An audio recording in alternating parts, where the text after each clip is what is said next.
Nous avons tous entendu parler des trous noirs. Mais qu'en est-il des trous blancs? Existent-ils vraiment? Pendant longtemps, on a dit que les trous blancs étaient le jumeau négligé des trous noirs. Cependant, ils prennent de plus en plus de place dans le débat scientifique aujourd'hui. Alors, que sont les trous blancs? Les trous blancs sont des régions cosmiques spéculatives qui fonctionnent à l'inverse des trous noirs. Tout comme rien ne peut s'échapper d'un trou noir, rien ne peut entrer dans un trou blanc. Pendant longtemps, on a cru que les trous blancs provenaient des mêmes équations de la relativité générale que leurs homologues des trous noirs, c'est-à-dire de l'effondrement d'étoiles. Un trou noir se forme lorsqu'une étoile massive, en fin de vie, rétrécit de façon drastique sous l'effet de sa gravité, jusqu'à un point infiniment petit, ou singularité. Mais plus récemment, certains théoriciens se sont demandé si ces deux tourbillons d'espace-temps n'étaient que les deux faces d'une même pièce. Récemment, alors que l'équipage d'un vaisseau spatial observait de loin un trou blanc, il s'est rendu compte que ce dernier ressemble exactement à un trou noir. Il a une masse. Il peut tourner. L'horizon des événements, ou la limite de la bulle qui le sépare du reste du cosmos, peut attirer un anneau de poussière et de gaz. Tout en continuant à observer, ils ont découvert quelque chose qu'un trou noir ne fera jamais, une éructation. Quelque chose sortait du trou. Cela a ouvert la voie à de nombreuses spéculations et théories. De la même manière qu'une balle qui rebondit présente, d'un point de vue chronologique, une relation inverse avec une balle qui tombe, les physiciens décrivent un trou blanc comme le renversement du temps d'un trou noir, c'est-à-dire le film d'un trou noir joué à l'envers. C'est exactement la même situation que, disons, imaginez par pur hasard qu'une tasse de café cassée, posée sur le sol, va connaître une telle conspiration de forces inversées, provenant du sol et de l'air, pour se relever et faire en sorte qu'elle se réassemble spontanément en une tasse intacte posée à nouveau sur la table. Ce n'est pas impossible, car les lois de la physique sont réversibles. Malheureusement, il est difficile d'examiner les trous blancs de plus près. Aucun vaisseau spatial ne peut atteindre le bord de la région. Le bord de la zone est tout simplement inaccessible. Il s'agit d'une région de l'espace-temps où la matière apparaît spontanément et explose vers l'extérieur, au lieu d'imploser et de disparaître vers l'intérieur, comme dans le cas des trous noirs. Les trous blancs sont essentiellement l'opposé des trous noirs, en ce sens qu'ils crachent la lumière et la matière, au lieu de les piéger. Les objets à l'intérieur d'un trou blanc peuvent sortir et interagir avec le monde extérieur.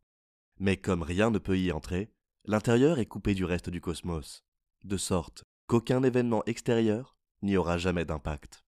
Jusqu'à présent, les trous blancs sont des objets purement hypothétiques. Ils sont théoriquement décrits par la relativité générale, donc personne n'est certain de la façon dont ils se forment. Il pourrait s'agir d'un état inversé du moment où une étoile se désintègre en un volume minuscule et où un trou noir enferme cette portion d'espace.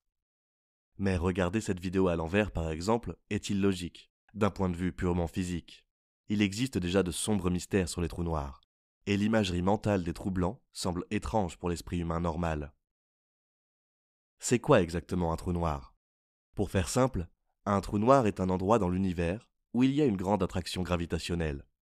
Permettez-moi de partager avec vous quelques faits peu communs sur les trous noirs. Voilà 10 faits sur les trous noirs que vous ignorez probablement. Numéro 1. Les trous noirs sont les objets les plus lumineux de l'univers, et ils ne produisent aucune lumière. Au lieu de cela, lorsque les trous noirs entrent en collision, ils tordent l'espace-temps et rejettent une énergie supérieure à la luminosité de toutes les étoiles et de l'univers réunis, mais sous forme d'ondes gravitationnelles. Numéro 2. On ne peut pas voir directement un trou noir.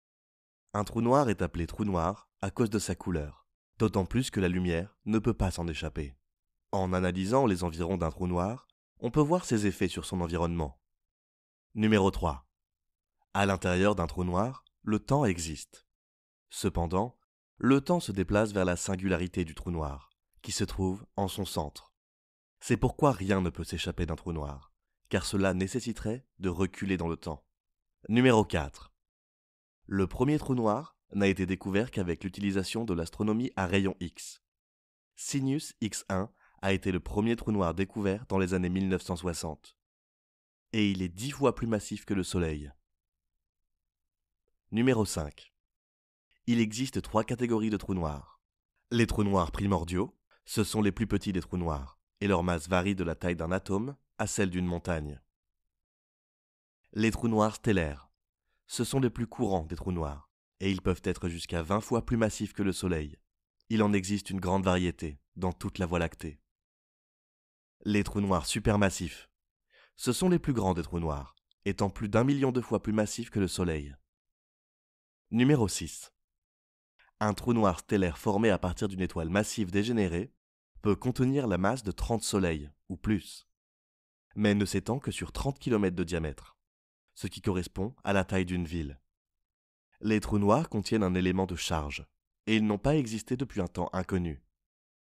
Il existe un temps fixe pour l'effondrement des étoiles. Ce n'est qu'à ce moment-là que les trous noirs ou les trous blancs existent. En réalité, il n'existe pas de trou noir permanent. Tous les trous noirs ont un début, ils sont créés à partir d'étoiles qui s'effondrent. Numéro 7.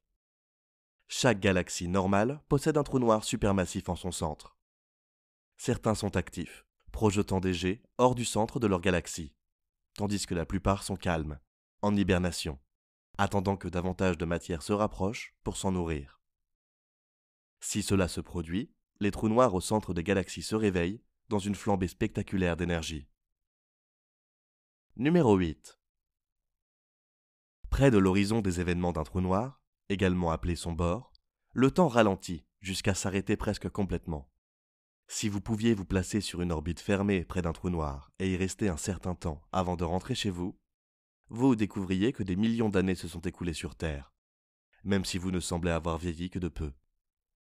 Toute l'histoire humaine se serait évanouie dans un lointain souvenir. Numéro 9. Les trous noirs ne sont dangereux que si vous vous en approchez trop. Les trous noirs peuvent être observés sans grand danger à grande distance, mais pas si vous vous en approchez trop. Cela signifie également qu'il est peu probable qu'un trou noir consume un univers entier. Numéro 10. Un trou noir possède 3 couches, la singularité, l'horizon des événements extérieurs et intérieurs. Le centre d'un trou noir est appelé singularité. Il s'agit de la région où toute la masse est comprimée jusqu'à un volume presque nul. Ainsi, la singularité a une densité presque infinie et génère une énorme force gravitationnelle. L'horizon des événements extérieurs est la couche très externe d'où les matières peuvent encore s'échapper de la gravité d'un trou noir. La force gravitationnelle sur cette couche n'est pas aussi forte que celle de la couche centrale ou intermédiaire. L'horizon des événements internes est la couche centrale. Il s'agit de la région d'où les matériaux ne peuvent pas s'échapper. Elle pousse les matériaux vers le centre d'un trou noir, où l'influence gravitationnelle est la plus forte. Un scientifique a dit un jour « Il a fallu 40 ans pour comprendre les trous noirs, et ce n'est que récemment que les gens se sont intéressés aux trous blancs. » Dmitrievitch Novikov a fait une proposition en 1964. Il a dit que peut-être un trou blanc existe à l'autre bout d'un trou noir, ce qui signifie qu'il est peu probable que nous découvrions un jour un trou blanc, même si un trou blanc existe. Comment meurt un trou noir? Comment naît un trou blanc? Peut-être qu'un trou blanc est la mort d'un trou noir.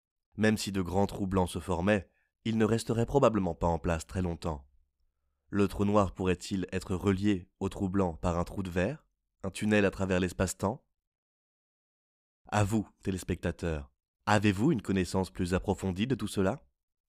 N'hésitez pas à partager vos connaissances et opinions avec nous dans les commentaires. En attendant la prochaine vidéo, portez-vous bien.